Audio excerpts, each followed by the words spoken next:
Tungsten கனிம சுரங்க ஏல விவகாரம் தொடர்பாக அமைச்சர் துரைமுருகன் விளக்கம் அளித்திருக்கிறார். அதனை அண்மை செய்தியாக பார்த்துக் கொண்டு வருகிறோம்.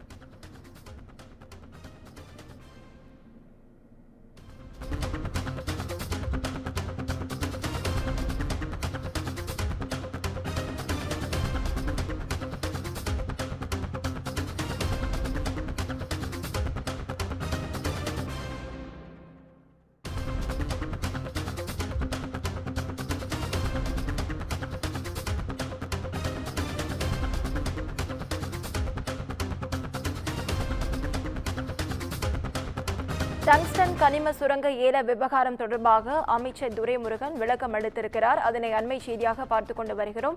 இது குறித்த முழு விவரங்களை வழங்க தலைமைச் செய்தியாளர் சிவா நம்மோடு இணைப்பில் காத்திருக்கிறார். சிவா, வணக்கம். விவரங்கள்.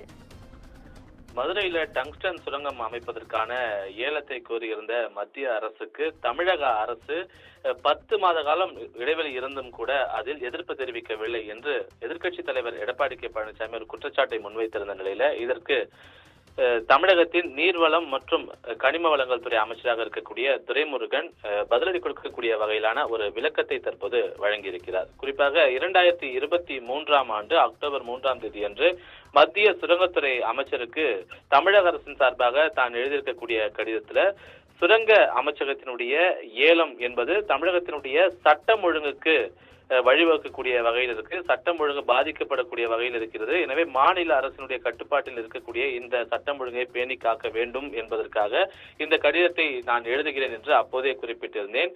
ஆனால் மத்திய அரசு இந்த ஏலம் தொடர்பான எவ்வித அறிவிப்பையோ அப்போது வெளியிடவில்லை என்று சுட்டிக்காட்டியிருந்தது. இந்த கடிதம் இல்லாமல் சுரங்கத்துறையினுடைய ஆணையருடைய கடிதத்தில் கூட நாயக்கன்பட்டி டங்ஸ்டன் பிளாக் அரிட்டாப்பட்டியினுடைய உயிர் பன்முகத்தன்மை பாரம்பரிய தளத்தை உள்ளடக்கியதாக சுரங்கத்துறை அமைச்சகத்தினுடைய கவனத்திற்கு கொண்டு வந்ததை தவிர நில விவரங்கள் எதுவும் அப்போது அளிக்கப்படவில்லை என்று அமைச்சர் துரைமுருகன் குறிப்பிட்டிருக்கிறார். இருந்தும் கூட கனிம தொகுதியில உயிர் பன்முகத்தன்மை பாரம்பரிய தளம் இருப்பதை நன்கு அறிந்திருக்கக்கூடிய சுரங்க அமைச்சகம் நேரடியாக மாநில அரசினுடைய எந்தவித முன் அனுமதியும் பெறாமல் ஏலத்தில் இறங்கியது என்றும் இந்த ஏல அறிவிப்புக்கு எதிர்ப்பு தெரிவிக்காது ஏன் என்ற ஒரு விளக்கத்தையும் அப்போது அமைச்சர் துரைமுருகன் தெரிவித்திருக்கிறார். குறிப்பாக மத்திய அரசினுடைய செயல்பாடுகளை அறிந்த எவருக்கும் இது ஒரு வீண் நடவடிக்கை என்று தெளிவாக தெரியும். எனவே இந்த சுரங்க குத்தகை ஏன் வழங்க வேண்டும் என்பதை மாநில அரசு இது வழங்க முடியாது என்பதை தெளிவாக அறிந்திருந்ததே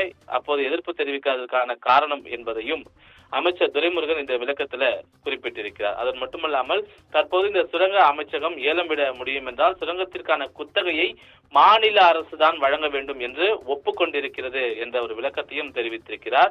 நில விவகாரங்கள்ல மத்திய அரசுக்கு எந்த கருத்தும் இல்லை என்பதும் எளிமையான விஷயம். அதே போன்ற சட்டம் ஒழுங்கு பிரச்சனைகளை மாநில அரசு மட்டுமே நிர்வகிக்க வேண்டிய நிலையில் மாநில அரசுக்கு மட்டுமே வருவாய் சேரும்போது மாநில அரசுடைய எதிர்ப்பை மீறி மத்திய அரசு ஏன் ஏலத்தில் இறங்கியது என்று முதலமைச்சர் மு.க.ஸ்டாலின் ஏற்கனவே பிரதமருக்கு தன்னுடைய கடிதத்தின் மூலமாக தன்னுடைய எதிர்ப்பையும் பதிவு செய்திருக்கிறார் என்பதனை அவர் சுட்டிக்காட்டியிருக்கிறார்.